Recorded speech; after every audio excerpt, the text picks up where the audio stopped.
तो नमस्कार दोस्तों, स्वागत है आपका आज की इस वीडियो में। और आज हम इंटरव्यू लेने जा रहे हैं एक बहुत बड़ी हस्ती का। तो मिलिए इनसे। ये है मिस्टर शिथिल दास, इंटरनेशनल टाइकोंडो कोच। हेलो, नमस्कार।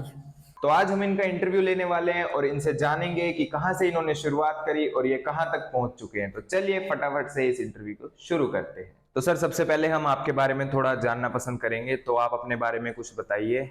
मैं एक्चुअली असम से बिलोंग करता हूँ और सन 2000 में मैं दिल्ली आया था और लगभग 5 या 6 साल में दिल्ली में वहाँ पे रहा और स्ट्रगल कर रहा था। मार्शल आर्ट के बारे में जान रहा था। तब मैं इतना इसके मार्शल आर्ट के बारे में जानता नहीं था। तो वह स्ट्रगल करते करते मुझे ये प्रोसेस मिला, फिर उसको मैंने ज्वाइन किया।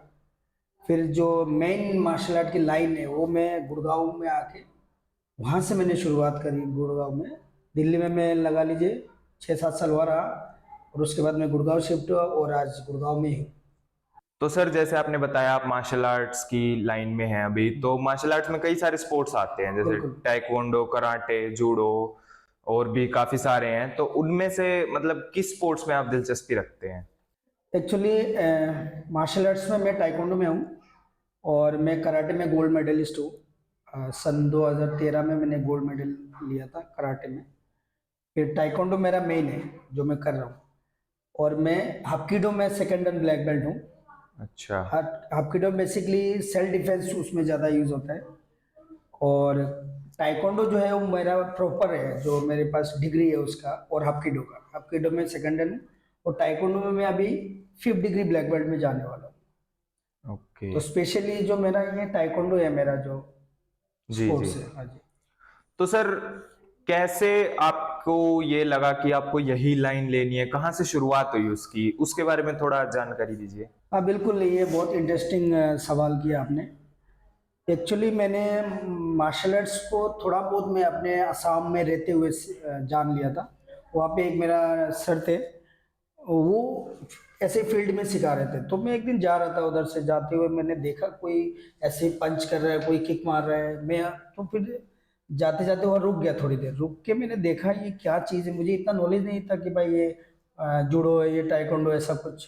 मैंने देखा बस पंच मार रहा है, किक मार रहा है, उड़ उड़ के किक मार रहा है, स्टंट कर रहा है स्टूडेंट उनके साथ में।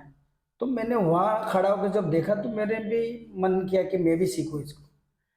तो मैंने उनके पास जाके बात किया कि सर ये क्या है, ये जो पंच मारते हैं, ये मार पिटाई वाला ऐसे बोलते थे गाँव में। तो मैंने बोला मेरे को भी सीखना है। बोला आपको सीखना है, आप सीख सकते हो, पर आपके ये मंथली फीस लगती है। जी। तो मैंने बोला सर कितना लगेगा। उस टाइम कम था, गाँव साइड में कम होती है। बोला 200 रुपये मंथली लगेगा। ओके। तो मैंने बोला सर मैं 200 तो दे नहीं सकता, मैं 100 रुपीज़ आपको दूंगा, 100 रुपये। जी। बोला ठीक है तुम स्टार्ट करो, कब से आ रहे हो। तो मैंने बोला सर मैं कल या परसों घर पे पूछ के मैं आता हूँ। फिर वहाँ पे मैंने स्टार्ट किया। वहाँ मैंने लगभग 2-3 महीना सीखा। फिर मेरा वहाँ मतलब छोड़ना पड़ गया। मैं फिर दिल्ली आ गया। अच्छा। दिल्ली आके फिर मैं वही चीज़ मेरे याद आ रहा था कि जो मैंने वहाँ सीखा, कि मुझे ये भी सीखना है यहाँ पे जी। कहाँ मिलेगा। तो मैं बेसिकली दिल्ली में जॉब के लिए आया था, जॉब करने लगा। जॉब करते करते मैं ये ढूंढ रहा था कि ओके। मार्शल आर्ट मुझे कहाँ मिलेगा। तो मुझे दिल्ली जहाँ पे मैं जॉब कर रहा था वहाँ पे एक बंदा मिला जो कि वो मार्शल आर्ट का टीचर है, पर वो सिखाता नहीं था। अच्छा। तो मैंने उनको फोर्स किया कि सर आप आपको आता है तो मुझे सिखाओ ना।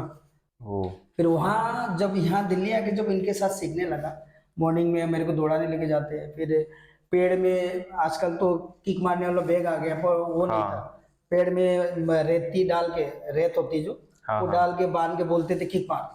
तो ऐसे करते करते मार्शल आर्ट को पूरी तरह धीरे धीरे जानते जानते फिर वहाँ से मैं गुड़गांव शिफ्ट हुआ। गुड़गांव में आके प्रॉपर जो बेल्ट लेते हैं ना, बेल्ट वाइज में आगे निकला और 2007 में फर्स्ट ब्लैक बेल्ट हुआ। काफी इंटरेस्टिंग जर्नी रही है ये, मतलब शुरुआत देख के कहीं से कहीं पहुंच गए। बिल्कुल। तो सर, जैसे आप स्टूडेंट्स को सिखाते हैं, उनको किक्स मारना, पंचेस मारना या सेल्फ डिफेंस सिखाते हैं जैसे, तो कभी ऐसा कुछ हुआ है कि किसी स्टूडेंट ने कहीं जाके बाहर गली मोहल्ले में या कहीं किसी को धो दिया हो?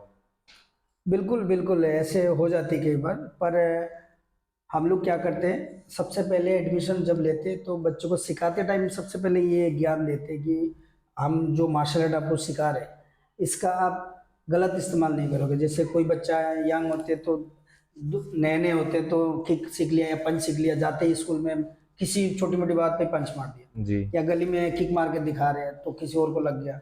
हाँ जी। तो इसके लिए एक बार ऐसे हो गया था, तो तब से हम लोग क्या किया, हम सभी बच्चों को एडमिशन लेते टाइम उनको समझाते कि बेटा जो आपको सिखा रहे हैं ये आप गली में या स्कूल में छोटी मोटी बात में आप पंच मार दिया, किक मार दिया, ये नहीं करोगे। ये एक गेम है और आप गेम की तरह खेलोगे। अगर आप गेम की तरह अच्छा फाइटर हो, अच्छा आपके अंदर अच्छा स्किल है, तो आपको बड़े से बड़ा गेम में हम लेके जाएंगे। आप वहाँ पे आप जीत के आओ, अपना हुनर वहाँ पे दिखाओ। ऐसे हम लोग बोल के बच्चों को एडमिशन करते हैं। तो सर आप कुछ मैसेज देना चाहेंगे हमारी ऑडियंस को कि क्यों स्पोर्ट्स बेहतर है, क्यों स्पोर्ट्स करना चाहिए? बिल्कुल बिल्कुल, मैं ये कहना चाहूँगा सभी पेरेंट्स को भी और स्टूडेंट को भी कि फर्स्ट नंबर पे पढ़ाई आता ही है, पर आप स्पोर्ट्स को भी 2 नंबर में रखिए, क्योंकि स्पोर्ट्स बहुत ज़रूरी है। आज के टाइम पे हमारी जो डाइट बहुत सही नहीं है, क्योंकि आजकल मिलावट है सब्जियों में भी, हर चीज़ों में भी। तो आप एक ही रह गया फिटनेस को अच्छा रखने के लिए, एक्सरसाइज वो ज़रूर कीजिए। चाहे वो मार्शल आर्ट कीजिए, चाहे अभी कोई सा भी गेम कीजिए, फुटबॉल खेल लीजिए, आउटडोर गेम कर लीजिए, बैडमिंटन कर लीजिए। फिटनेस बहुत ज़रूरी है पढ़ाई के साथ। जी। हाँ जी। बहुत अच्छा लगा सर आपसे बात करके, और आपसे यही मनोकामना है कि आप अपने स्टूडेंट्स को ऐसे ही जी जान लगा के सिखाते रहें, और आपके स्टूडेंट्स भी आपका, अपने पेरेंट्स का और पूरे भारत का नाम पूरी दुनिया में रोशन करें। और ये था आज का इंटरव्यू। अगर आपको अच्छा लगा हो तो लाइक कर दो, चैनल को सब्सक्राइब कर दो, और मिलते हैं आपसे अगले इंटरव्यू में। तब तक के लिए नमस्कार। नमस्कार।